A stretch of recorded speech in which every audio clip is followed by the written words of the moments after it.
Le USS George H.W. Bush occupe sa position opérationnelle en mer d'Arabie depuis exactement 4h17 lorsque la première vague apparaît sur les écrans radars.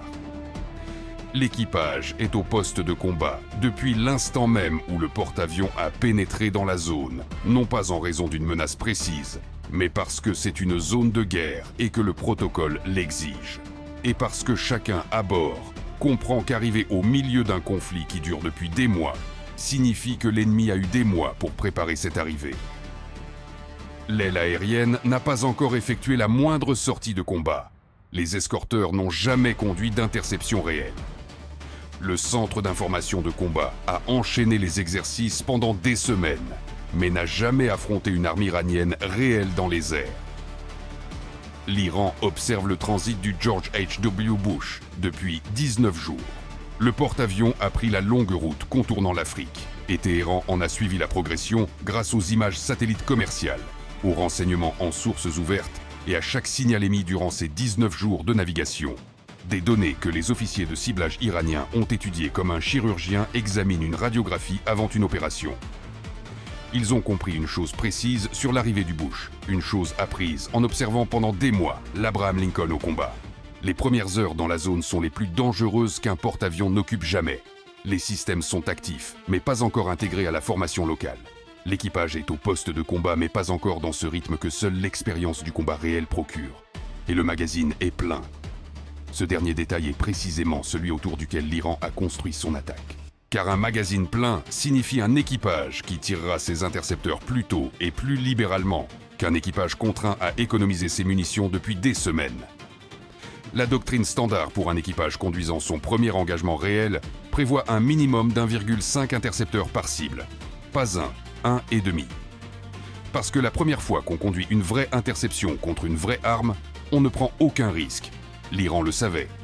L'Iran étudiait la doctrine d'engagement des porte-avions de classe Nimitz depuis des années et comprenait exactement ce qu'un magazine plein combiné à un équipage sans expérience du feu produirait.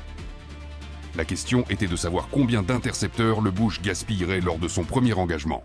La réponse à cette question était déjà chargée dans un lanceur, à 290 km au nord-est, qui attendait. Le premier maître Marcus Webb observait son écran de capteur passif à bord de l'Abraham Lincoln depuis l'instant où le Bush avait pénétré dans la zone. Sa mission, le renseignement sur les signaux, traquer les émissions électroniques circulant entre les actifs militaires iraniens et les armes qu'ils guident. Il exerce ce métier depuis suffisamment longtemps dans cette guerre pour que les signatures spécifiques de l'activité iranienne, pré-lancement, lui soient aussi familières que sa propre respiration. 4h09 après l'arrivée du Bush. 8 minutes avant que la première vague n'apparaisse sur radar. Webb capte un signal de calibration pré-lancement du Khorramshahr 4 en provenance du relèvement 047, la rafale chiffrée spécifique que génère le missile balistique le plus lourd d'Iran lorsque son système de guidage est programmé avant le tir. Pas une signature de lancement, une signature de préparation. Le Khorramshahr 4 n'a pas encore tiré. Il est mis en condition. Webb examine le signal de calibration pendant 3 secondes. Puis il regarde la position du Bush sur son écran tactique. Puis il comprend exactement à quoi servent les 24 missiles qui sont sur le point d'apparaître sur les radars. Il dépose un rapport au moment même où la première vague se matérialise. La réponse lui parvient 4 minutes plus tard. Le centre d'information de combat du Bush gère activement la première vague et ne peut pas traiter d'évaluation de menaces supplémentaires pour l'instant. En attente. Webb ferme la liaison et se met à construire. La première vague apparaît sur le radar du Bush à 9h14. 6 contacts simultanément. Relèvement 047, trajectoire balistique classique. Le système Aegis du Bush élabore des solutions d'interception en 8 secondes. Des solutions nettes, une géométrie favorable, exactement comme l'équipage s'y est entraîné des milliers de fois en simulation. Le centre d'information de combat conduit l'engagement avec l'intensité concentrée de gens qui font pour la première fois quelque chose qu'ils ont tellement répété que cela devrait sembler banal, et qui ne semble pas banal du tout. L'équipage tire 2 intercepteurs par cible, pas la doctrine, l'instinct. L'instinct de gens qui n'ont jamais fait cela auparavant et ne prendront aucun risque lors de leur premier engagement réel. 12 intercepteurs s'élèvent vers 6 cibles. Les 6 sont détruites. Première vague neutralisée, magazine à 28. Webb note le rythme d'utilisation et met à jour son calcul. La deuxième vague apparaît à 9h22. 6 contacts supplémentaires, même relèvement. L'équipage du Bush conduit l'engagement plus rapidement cette fois. Cette accélération particulière qui vient d'avoir survécu à la première vague et de savoir que la survie est possible. 9 intercepteurs dépensés, 6 cibles détruites. Deuxième vague neutralisée, magazine à 19. La troisième vague à 9h31. L'équipage trouve son rythme maintenant. Ce rythme concentré et efficace de gens qui ne font plus quelque chose pour la première fois. 8 intercepteurs, 6 détruits. Magazine à 11. Et Webb surveille le décompte depuis la cellule de renseignement de l'Abraham Lincoln, le regardant descendre vers le nombre que l'Iran avait calculé 19 jours plus tôt, en décidant ce qu'il placerait dans ce lanceur à 290 km au nord-est. Le nombre qui répondait à la question que les 24 missiles avaient été envoyés poser. La quatrième vague à 9h40, 6 contacts. L'équipage du Bush conduit maintenant des solutions nettes, l'efficacité d'une expérience authentique acquise en 26 minutes de combat soutenu. 7 intercepteurs, 6 détruits, quatrième vague neutralisée. Magazine à 4 intercepteurs.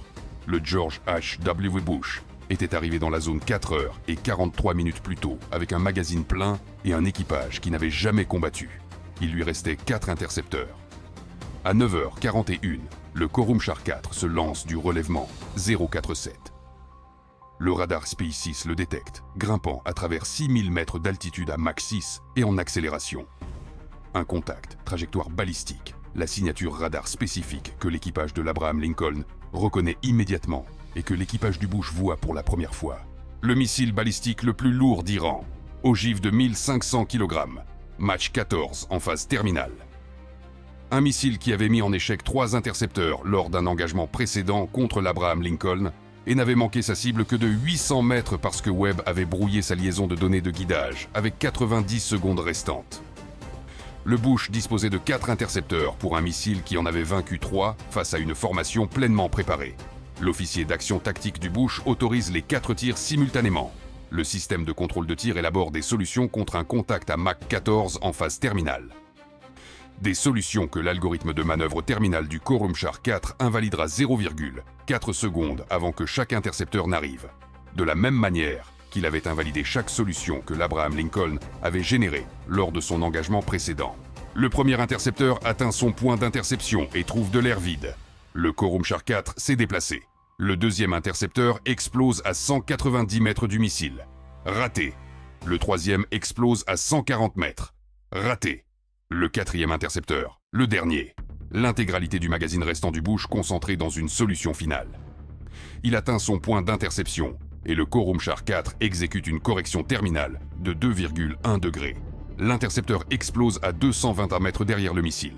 4 intercepteurs, 4 ratés. Magazine à 0. Le canon de défense rapproché s'active contre un contact à Mach 14. Sa probabilité d'interception est de 1,8%. Il tire quand même parce que 1,8% n'est pas 0 et qu'il ne reste plus rien d'autre. La rafale atteint le point d'interception. Le Khorramshahr 4 effectue sa correction finale. Les projectiles manquent leur cible de 31 mètres. Dans le centre d'information de combat, l'écran tactique affiche un seul contact descendant vers le pont d'envol du Bush, avec rien entre lui et l'impact. L'équipage qui avait mené ses 4 premiers engagements avec l'intensité concentrée de gens, découvrant de quoi ils étaient capables, regardait désormais un écran, leur disant quelque chose pour lequel ils ne s'étaient pas entraînés. Il ne restait plus rien à faire. Le contre-amiral Thomas Carver saisit le circuit tous postes.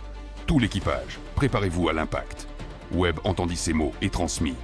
Il construisait le leurre de guidage du Khorramshahr 4 depuis 4 heures et 9 minutes après l'arrivée, depuis l'instant où le signal de calibration était apparu sur son écran, 8 minutes avant le lancement de la première vague.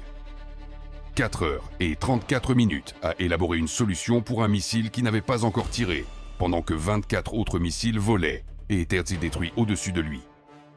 La même architecture de leurre qui avait fonctionné une fois auparavant, la même fréquence, les mêmes données de position falsifiées. Il transmet à 9h43, sur la fréquence de guidage exacte triangulée à partir du signal de calibration, des données de position fictive plaçant le George H.W. Bush à 800 mètres à gauche de sa position réelle. Le Khorramshahr 4 reçoit la correction falsifiée et l'exécute à Mach 14 avec 90 secondes restantes. 800 mètres de déplacement latéral, c'est réalisable à cette vitesse. Le missile vire brutalement. Son système de guidage fait exactement ce pourquoi il a été conçu. répondre aux données de position en temps réel, ajuster son approche terminale pour trouver la cible qui se trouve à 800 mètres de là, où les données lui indiquent de chercher la cible qui n'est pas là. Le Khorramshahr 4 s'écrase en mer d'Arabie à 800 mètres sur le côté bâbord du George H.W. Bush à 9h44. L'ogive de 1500 kg explose à l'impact sur l'eau. La colonne d'eau s'élève à 120 mètres au-dessus de la surface, plus haut que l'îlot du porte-avions, visible à plus de 60 km de distance. L'onde de choc se propage dans l'eau et frappe simultanément chaque coque de la formation. Le George H.W. Bush tremble de la proue à la poupe avec une violence suffisante pour projeter des membres d'équipage au sol dans des compartiments situés à 500 mètres du point d'impact. Chaque objet non arrimé à bord se déplace au même instant. Le pont d'envol fléchit. 2 compartiments perdent leur alimentation électrique sous la surtension. Rien n'a touché la coque. Dans le centre d'information de combat, personne ne parle pendant 5 secondes. Puis le contre-amiral Carver saisit la liaison vers la cellule de renseignement de l'Abraham Lincoln. Webb, le signal de calibration. Quand l'avez-vous eu ? 4h09 après notre entrée dans la zone, mon amiral, répond Webb. 8 minutes avant le lancement de la première vague. Carver examine la chronologie, l'attaque par épuisement, les 24 missiles conçus pour poser une seule question, et la réponse que l'Iran avait calculée, 36 intercepteurs dépensés, laissant 4 pour le Khorramshahr 4. Le rapport qui était revenu en attente pendant que la première vague était en cours. Depuis combien de temps avez-vous le leur prêt ? Depuis 4h31 après l'arrivée, mon amiral, dit Webb. Je l'avais prêt 22 minutes avant le lancement du Khorramshahr 4. Aucun des deux n'ajoute rien pendant un long moment. Le lanceur du Khorramshahr 4 avait transmis des signaux de calibration pendant 4h34. Webb les triangulait depuis la première rafale apparue sur son écran. Au moment où le Khorramshahr 4 s'est lancé, sa position était précise à 11 mètres près. Il transmet le dossier de ciblage au contre-amiral Carver à 9h44, au moment même où l'ogive percute l'océan. Position précise à 11 mètres près. 4h34 de triangulation passive continue à partir d'un signal sur lequel on lui avait dit d'attendre. Carver autorise la frappe à 9h45. 16 missiles de croisière sont lancés depuis les cellules de lancement verticales de l'Abraham Lincoln à 9h46. Le lanceur du Khorramshahr 4, celui que l'Iran avait préparé pendant 19 jours, tandis que le George H.W. Bush prenait la longue route autour de l'Afrique, cesse d'exister à 10h31. Mais la réponse ne s'arrête pas là. Les positions de lancement des 4 vagues d'attaque par épuisement ont été suivis par les aéronefs de surveillance de la formation tout au long de l'engagement. 26 minutes de collecte passive continue, chaque lanceur fixé à 20 mètres près. 12 missiles de croisière supplémentaires sont lancés simultanément à 9h47. 4 positions de lancement, 3 missiles par position. Les 4 cessent d'exister entre 10h29 et 10h33. L'Iran avait passé 19 jours à concevoir une attaque autour d'une intuition précise.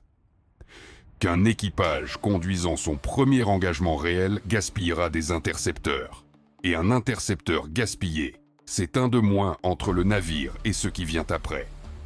24 missiles pour vider le magazine. Un Khorramshahr 4 pour mettre fin au George H.W. Bush avant qu'il n'ait passé 5 heures dans la zone. Le plan a échoué de 800 mètres parce qu'un opérateur du renseignement sur les signaux à bord d'un autre navire regardait un signal de calibration depuis 4h34 et avait construit un leurre de guidage pour un missile dont il savait qu'il arriverait avant même que l'attaque par épuisement n'ait commencé. La réponse américaine a détruit le lanceur du Khorramshahr 4 et les 4 positions d'attaque par épuisement dans une fenêtre de 4 minutes. Tout ce que l'Iran avait préparé pendant 19 jours, anéanti avant que le Bush n'ait passé 5 heures dans la zone. Et la leçon que Téhéran a ramenée de la mer d'Arabie ce matin-là était précisément celle qu'il ne voulait pas apprendre. Que l'opérateur le plus dangereux de la formation n'était pas sur le navire que l'Iran avait passé 19 jours à préparer à détruire. Il était sur le navire d'à côté, à regarder un signal de calibration, à construire une solution pour un missile qui n'avait pas encore tiré.